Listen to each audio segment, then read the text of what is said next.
Today on this Sonic Obsession, a goodbye to David Crosby.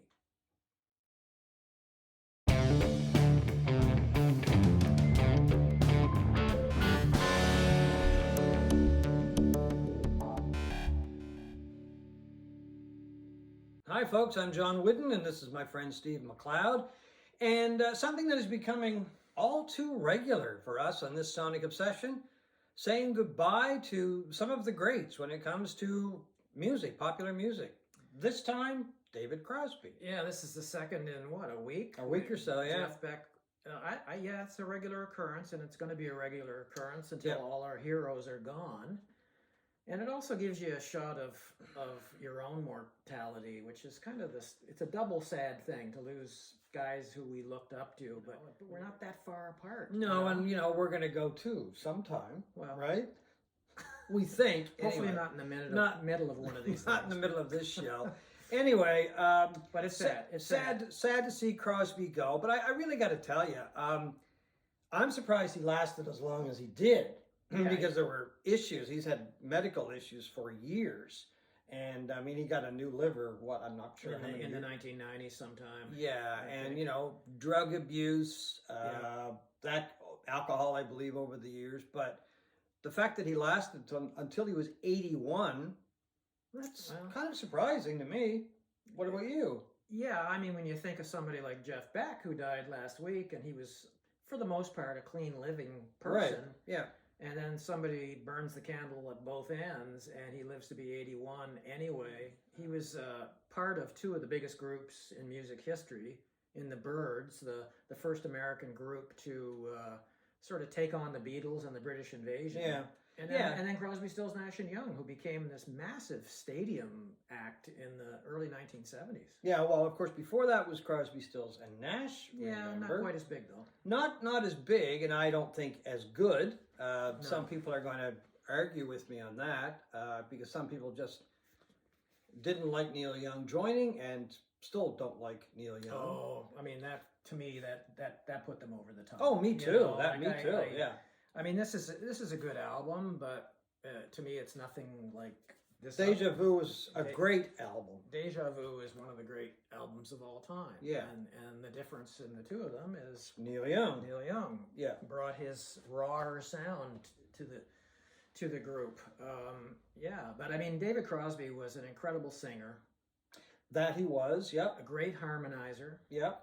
Looking back on Crosby's I guess contribution when it comes to the Byrds and when it comes to Crosby, Stills and Nash and Crosby, Stills, Nash and Young, the thing that stands out to me is the singing.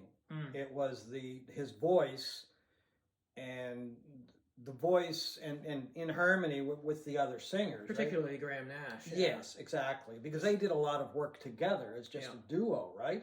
And one of the highlights to me from the work that they did together, just the two of them. Well, actually, it wasn't just the two of them. It was the concert they did with David Gilmour at the Royal Albert Hall, which I think is a fantastic show. But they were on an album that he had released too, called The Island. They sang quite a bit on that album, was it if I remember correctly. On an Island, yeah, if I remember correctly. Yeah. And they added that.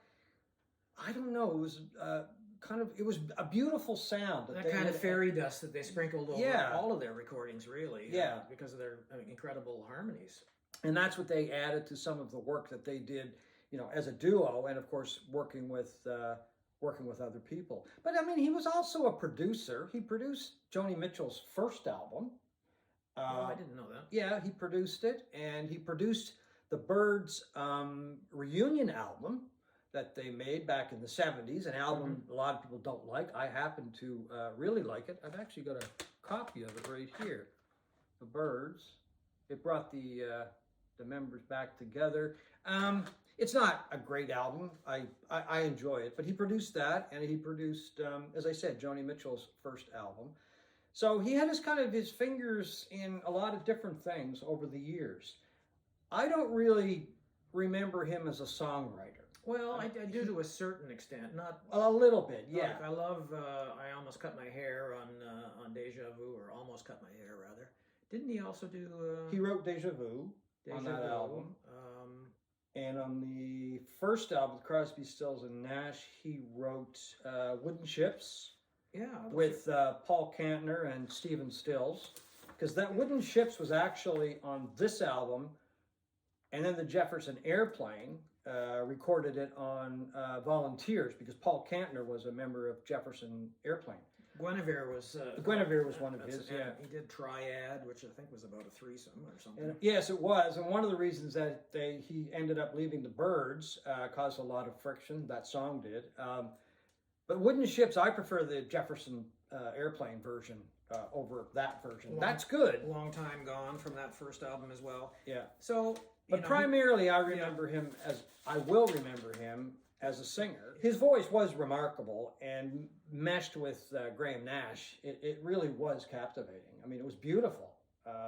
And then, of course, I always found with Crosby, Stills, and Nash, you had those voices which were kind of sweet and beautiful, as they said. Then you had Stills, which was a heavier voice, more geared to heavier songs or rockier songs.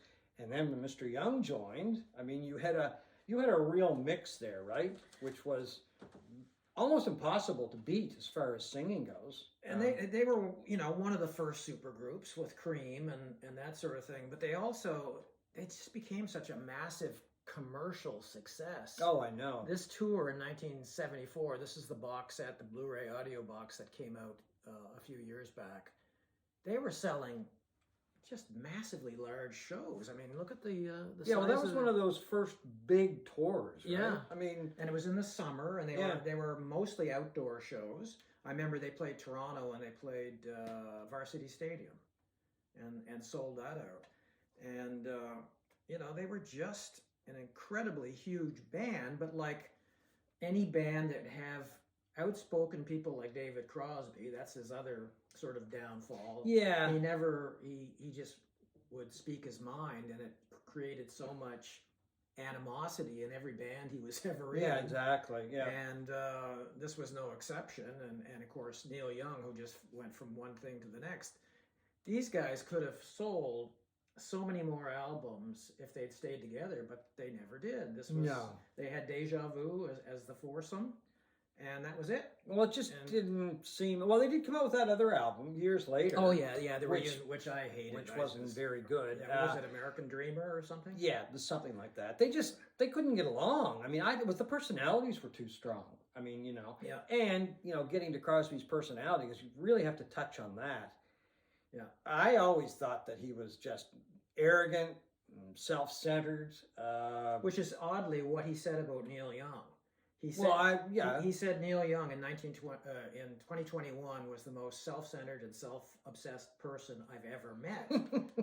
Well, it could have been looking in the... This is based on everything that I've read and interviews I've seen with him. He just struck me as being very self-centered and conceited, really, Well, he was pretty full of himself. Oh, he was, yeah. And he trashed Neil Young's new wife, Daryl Hannah, called her poisonous predator or something like that. And Neil, of course, said, "There'll never be another reunion of the four of us." And but he did say something nice just today. Yeah, I mean, I saw it on his website. I don't know if Neil Young tweets at all, but he had quite a long statement, and it was very nice, very conciliatory. Basically saying that he will always be grateful for Crosby for helping him early in his career, and they had wonderful memories. And he said, "I love him." And, oh, really? Yeah. Okay, I didn't read the comment. You just told me about it a few minutes ago. I'm paraphrasing, but it was along those lines, and it kind of surprised me because of the whole Daryl Hannah situation and all of that. But well, he and Nash weren't getting along all that well either in the end, as far as this is what I read, right? No. Yeah. He was a very honest person, honest about himself, publicly at least. I mean, he was very self-critical about his drug use. I remember... Well, he said that when he went to prison that time, because he was arrested on weapons charges and drug charges, and he said it saved his life. Yeah. Because it probably smartened him up. I would say the liver. I say the new liver saved his life. Well, but I think with attitude is probably what he meant, because I mean he came from a pretty good background, Yeah. and his father, I think, won an Academy Award for cinematography. Yeah. So, so I suspect going to prison was a real wake-up call. I mean, he didn't go into a lot of detail or anything, but But he said once when he was either waiting for his new liver or just after that, up to that point, he had never been on stage even once where he wasn't stoned or drugged or whatever. and he was on stage a lot. He was on stage a lot. And funny thing was, I watched their today. I went back and looked at the video of their first appearance on the Ed Sullivan Show, and they did Mr. Tambourine Man and Turn, Turn, Turn.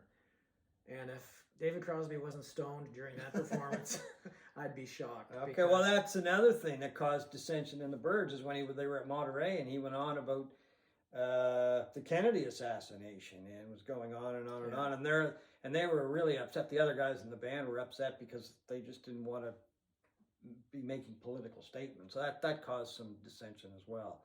You happen to like, well, I said more than one solo album, but the one that gets the most attention is If I Could Only Remember My Name. Which is an appropriate title for him, and I apologize for the glare on this. And he probably needed all those people on that album to help him maybe remember his name. I'm not quite sure. Yeah, I love this album, and it was criticized by critics a lot, I think, at the time, but it's become kind of a classic now. I don't like it. Oh, yeah, I think it's wonderful. To me, Yeah. it sounds unfinished for some reason.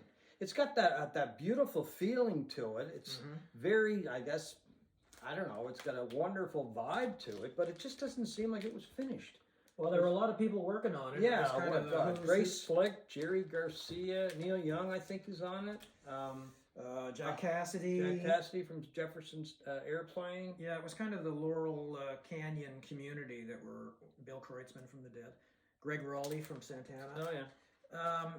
Yeah, it was has very sort of a homemade feel to it, but at the same time, it's just so beautiful sounding. Well, it's funny because I listened to that about a week ago. Yeah. I saw it on my iTunes. I said, I'm going to listen to this. I'm going to give it another shot. And I have over the years. And as I say, it's got a beautiful sound to it, but to me, it just doesn't sound finished. I don't know. It's probably the best way I can put it. Maybe it wasn't. He probably ticked somebody off. Well, I don't know. But anyway, David Crosby, 81 years old, a friend of mine, actually, and I don't think he knew we were doing this show. He's not only a friend of mine, but he's a listener, or not a listener, but a watcher. And he sent me a list of Crosby's 5 albums I can't live without. This is David Crosby. You couldn't answer them. You got one out of the 5, but I'm going to start at the bottom, actually, and kind of surprises me. It doesn't surprise me that it's this artist, and it's James Taylor, and it's Gorilla. I mean, I would have thought Sweet Baby James or Mudslide Slim. That was one of my guesses. Yeah, number 4 doesn't surprise me because I know Crosby was a huge jazz fan. Heavy Weather by Weather Report, great album. Number 3, which kind of surprised me in its order. I thought it might have been number 1 because he loved Joni Mitchell and he had a relationship with her as well. But he was always, over the years, just saying how great of a songwriter she was. And number 3, Blue by Joni Mitchell. Now, these next 2 kind of surprised me. Number 2, Gaucho by Steely Dan. And number 1, Asia by Steely Dan. Well, the jazzy elements of That's that, true, of that yeah. group. So those are the 5 albums that he couldn't live without. He's got pretty good taste. Yeah. Overall, what do you think he'll be remembered for? I think he will be remembered for having one of the nicest voices in rock, folk rock, and also being part of 2 of the biggest groups of the 60s and 70s in the Byrds and Crosby, Stills, Nash and Young. Yeah, I do too. Yeah, and adding that wonderful, beautiful voice of his to so many of those recordings and recordings by other people. As we said at the top, sad to say it, but David Crosby dead at 81. Thanks for watching this Sonic Obsession.